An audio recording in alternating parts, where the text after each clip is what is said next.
This is a flip video on Hess's law. So Hess's law basically is a way for us to see that reactions can either occur in one pathway or many different pathways. So let's take a look at an example to really know what that means. Okay, here is the production of NO2 gas. And this is one way we can produce NO2 gas. We can add nitrogen and oxygen gas and we get NO2 gas. And if we notice here, we also have the enthalpy, the heat of the reaction, 68 kilojoules. This is one pathway to get to NO2 gas. All right? Well, it turns out that there's also other ways to get NO2 gas. And they don't necessarily take one pathway. Instead, they involve multiple pathways or multiple steps. So let's see another example. If you notice here, in this first step, I first take NO2 gas, combine it with O2, and instead of making NO2, I first make NO gas. Then that NO gas, seen right here, is combined with oxygen, and now I get NO2 gas. So once again, I produce NO2 gas, but it's taking me one, then two steps to get there. Okay? Do I still get NO2 gas? Yes, just like I saw in the other reaction that took one pathway, NO2 gas. Okay?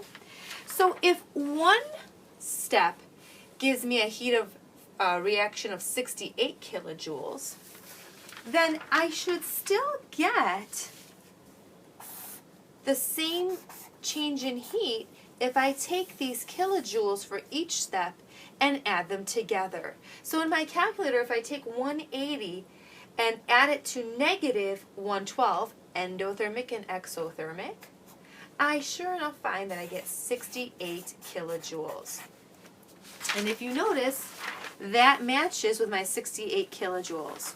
So whether it takes you one step, 2, 3, 4, 5, however many steps could possibly occur, regardless, in the end, my change in H's should add up to be the same because I'm making the same product. So that's what Hess's law is all about. So let's take a look at that definition.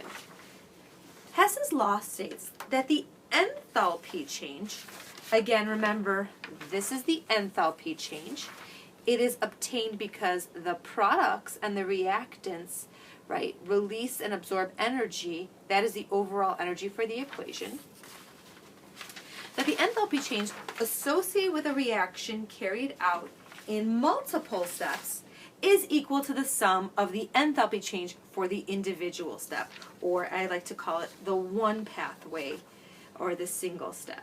Okay, so now let's take a look at some problems that we're going to be dealing with in Hess's law.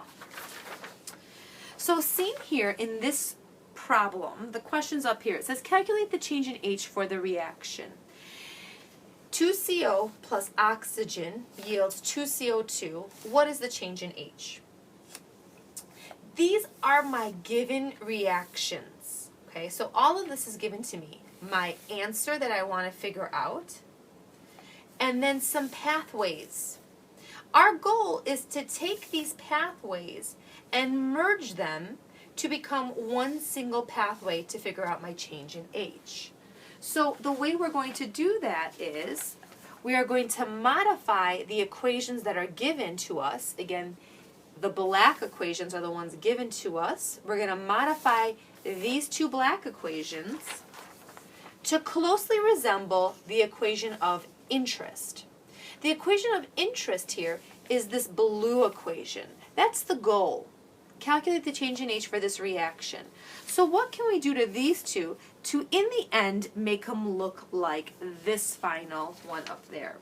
Okay, now there's a few things we can do. We're allowed to, according to Hess's law, manipulate these. Now I notice I've got carbon, oxygen, CO. Nowhere in here do I have carbon by itself. So I have to somehow figure out how to use these two to get carbon to cancel out. I've got oxygen as a reactant. I got to make sure I manipulate these to keep oxygen as a reactant if possible. And then I've got CO2 as a product. And I notice I have CO2 here as a product, so things are looking kind of okay. CO as a reactant, CO over here as a product. Okay, I need to get things on the right side. So let's first look at this first equation. What can I do to modify it to make it look like the first equation a little bit more? Let's see. I need the CO. There's only one CO. Do you see it? There's no other COs given to me. There's only one CO. It needs to be a reactant. So the way I make it a reactant is you are allowed to do the following. Flip an entire equation.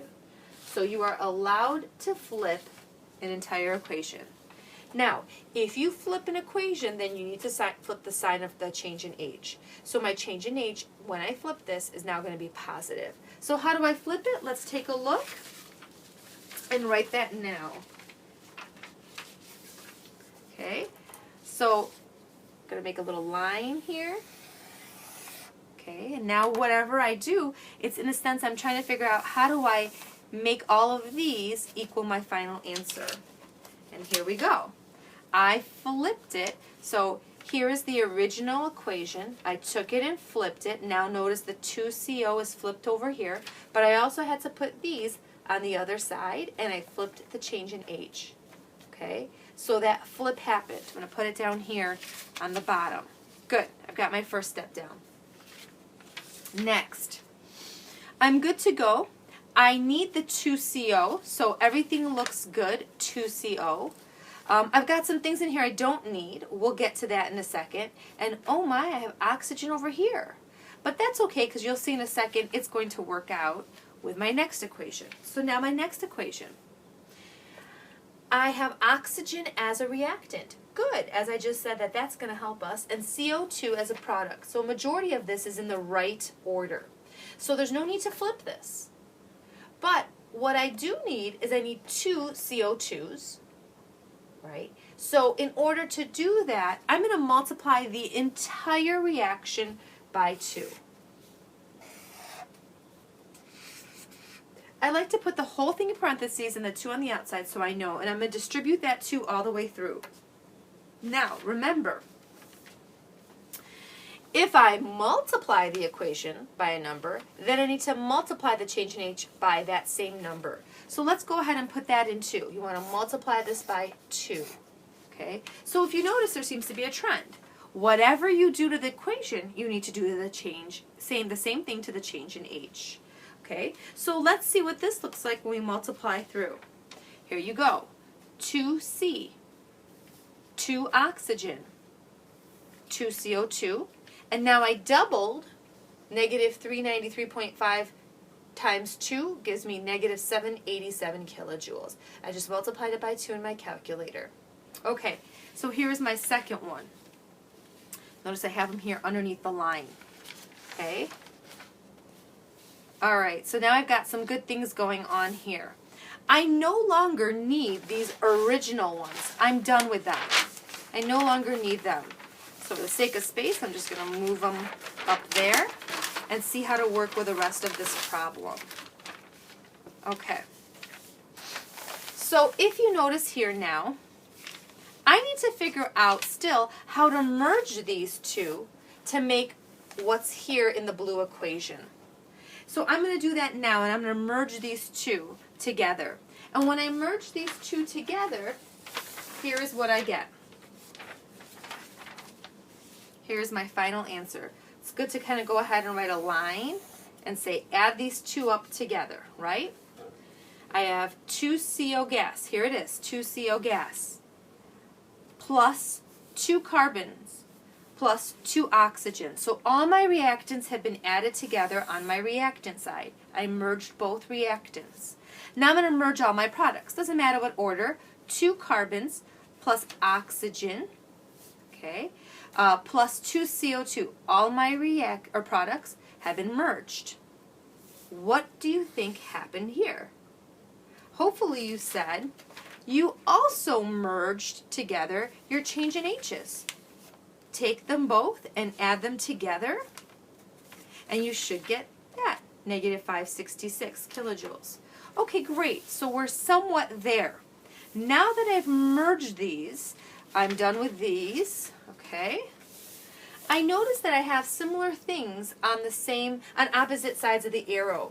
If you have the same compounds on opposite side of the arrows, they can cancel out. Notice my 2 carbon cancels out with my 2 carbon. Well, good, because nowhere in our original is there carbon.